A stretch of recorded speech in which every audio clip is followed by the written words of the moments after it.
자, 여러분들과 함께 마가복음 16장 9절부터 이 15절까지의 말씀을 한번 살펴보겠습니다. 예수님께서 십자가에 못 박혀 죽으시고 부활하셔서 제일 처음 예수님을 만난 사람이 막달라 마리아였습니다. 9절에 보면 그 일곱 귀신을 쫓아내신 그 막달라 마리아에게 먼저 보이셨다. 그래서 마리아가 그 예수님의 제자들에게 가서, 예수님의 제자들은 여전히 예수님이 죽었다는 소식 때문에 굉장히 슬퍼하며 울고 있는데, 이 일을 알렸는데 그 일을 듣고도 마리아의 말을 믿지 않았다라는 내용이 9절부터 11절까지 나옵니다.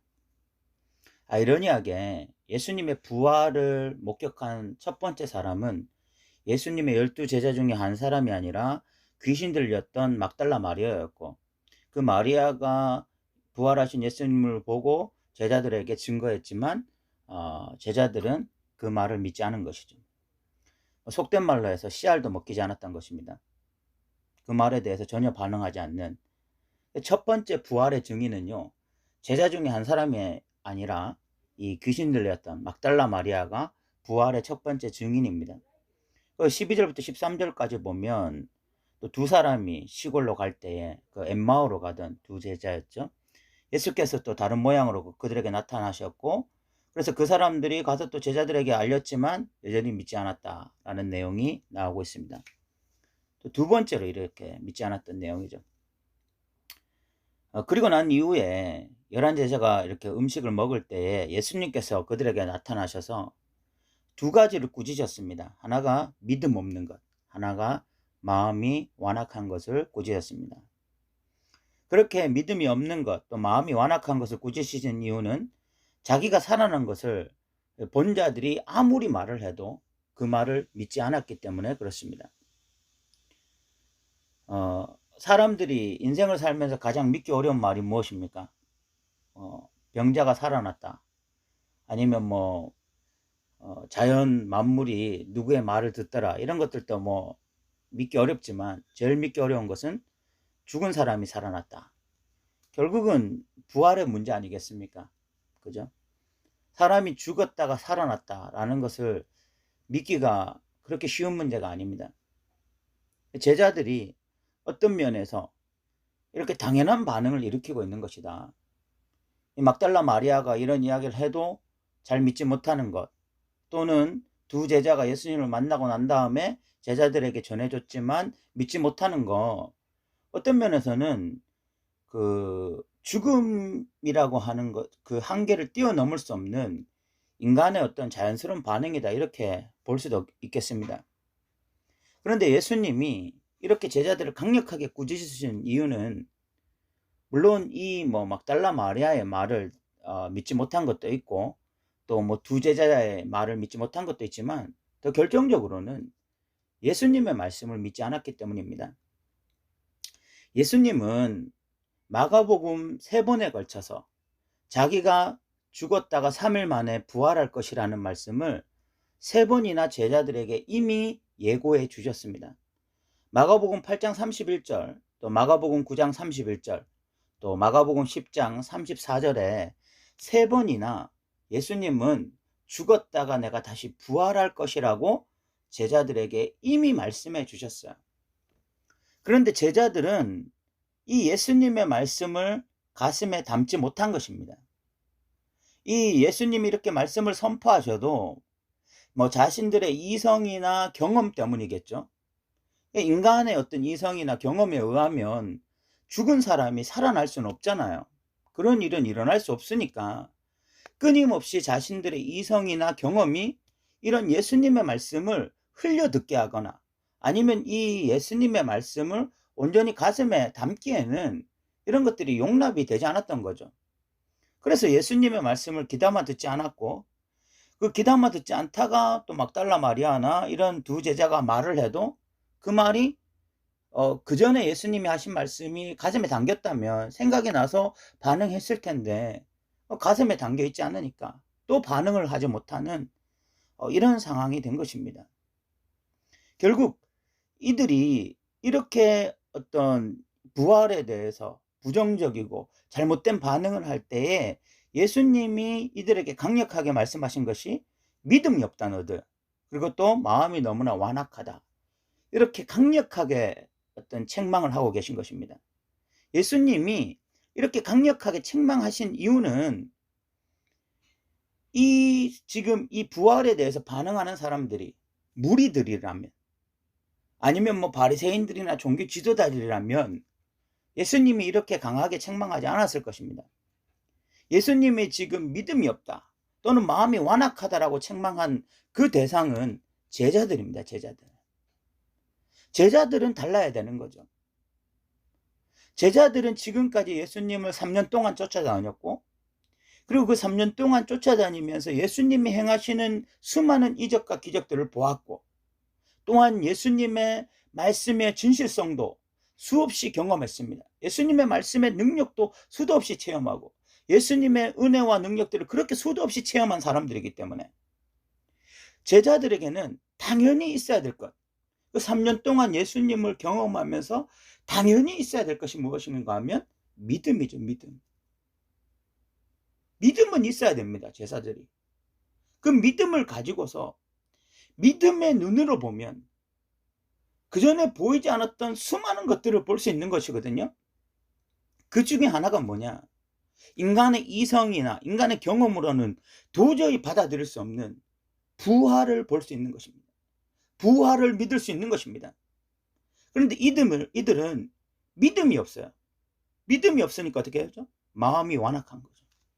그래서 예수님의 말씀이 씨알도 안 먹히고 부활을 봤다고 하는 막달라 마리아나 두 사람의 말도 결국은 받아들여지지 않고, 그래서 여전히 자기들의 어떤 이 생각에 갇혀서 이 막달라 마리아나 또는 이 두 제자의 말을 거부하고, 궁극적으로는 예수님의 말씀을 거부하면서 이렇게 부활에 대해서 거부하고 있는 이런 상태가 된 것입니다. 예수님은 결국 이런 모습들을 강하게 책망하시고 비난하고 계신 것이죠. 마가복음은 마가가 썼지만 궁극적으로 베드로를 통해서 쓴 것입니다. 그래서 마가복음을 베드로복음이라고 말하기도 합니다. 베드로의 입에서 나온 말들을 마가가 적었다고 볼 수 있는 것입니다. 그러면 베드로가 지난날 자신들의 어떤 모습을 보면서 마가복음만큼 제자들에게 이렇게 부정적인 표현이 없습니다. 마가복음에서는 제자들을 향해서 끊임없이 믿음이 없는 자들로 이렇게 표현이 되어 있습니다. 믿음이 적다라고 표현하지 않고 믿음이 없다라고 표현을 해요. 그럼 마음이 완악하다 이런 식으로 표현을 합니다. 베드로가 마가에게 이런 이야기를 전해줄 때에 자신이 돌아보니까 자신들이 믿음이 없는 자들이었던 거죠. 예수님을 따라다닐 때까지만 해도 부활을 믿지 못하는, 정말 예수 그리스도가 부활의 주라는 것을 믿지 못하는 믿음이 없는 자들, 마음이 완악한 자들, 그렇게 생각한 것입니다. 그러다가 베드로가 이 마가에게 이 이야기를 전해줄 때는 이미 부활의 주님을 체험하고 난 이후에, 이미 사도행전에서 성령을 받고 난 이후에 이렇게 지금 마가에게 이야기를 하고 있는 것이거든요. 베드로가 지금 마가복음에서 이 제자들이 굉장히 부정적으로 그려지고 있는 것은, 베드로가 이 예수님이 부활하셔서 승천하시기 전, 그 전과 이 예수님이 부활을 보고 승천하신 모습을 본 이유, 그리고 성령을 받은 이후에 자신들의 모습이 극명하게 다르기 때문에 이런 표현을 하고 있는 것입니다.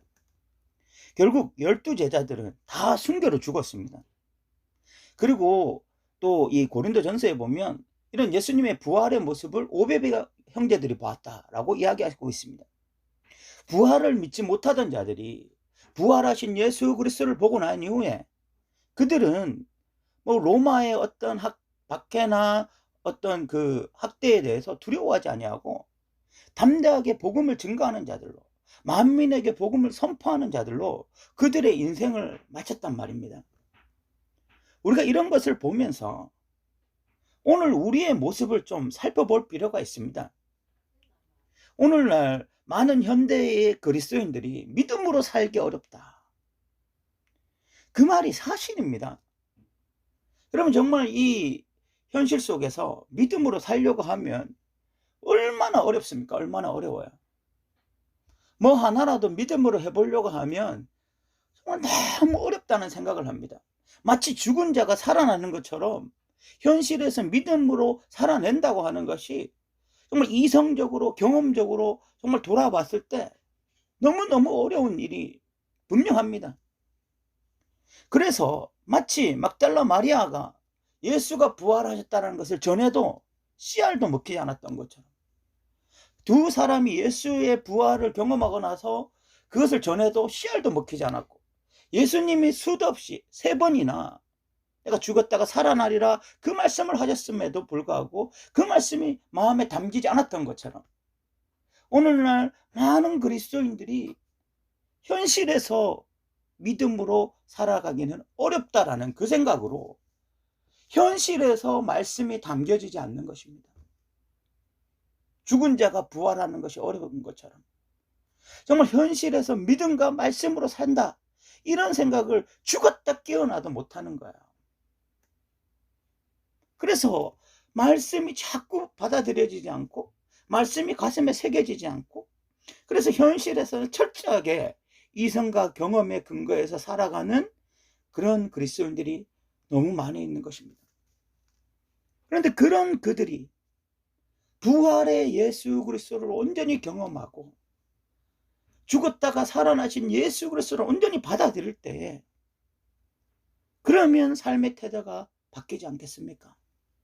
마치 부활 전에 12제자가 예수님은 따라다녔지만 부활은 믿지 못하다가 결국 부활의 주님을 만나고 성령 하나님을 온전히 체험하고 난 이후에 그들이 순교의 자리까지 간 것처럼, 오늘날 그리스도인들도 부활의 주님을 만나고 온전한 성령의 능력으로 말미암아, 또는 말씀의 깊은 체험으로 말미암아, 또는 기도의 깊은 세계로 들어감으로 말미암아 어떤 완전한 터닝 포인트가 생기고, 그래서 남은 여생은 만민에게 복음을 증거하며 사는 삶, 믿음으로 살 수 있는 삶, 믿음의 삶으로 현실을 극복할 수 있는 삶, 그런 그리스도인들이 양성되지 않겠습니까?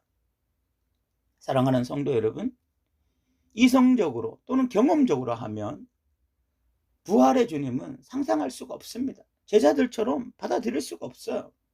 그러나 그 제자들 예수님 만나면 믿음 없다고 책망들어야 됩니다. 마음이 완악하다고 책망들어야 됩니다. 오늘날 마찬가지입니다. 현실에서는 믿음으로 살기가 어렵습니다. 우리가 아무리 이야기해봐야 예수님 만난다면 마음이 완악하다고, 믿음이 없다고 책망받을 뿐입니다. 우리도 부활의 주님, 그리고 성령의 능력, 이런 것들을 온전히 경험함으로써 정말 우리의 삶 가운데서 믿음을 가지고 살아가고 현실 속에서 믿음을 적용하며 살아가는, 부활의 주님을 부활의 주님으로 인정하며 살아가는 저와 여러분 되시기 바랍니다. 들어주셔서 감사합니다.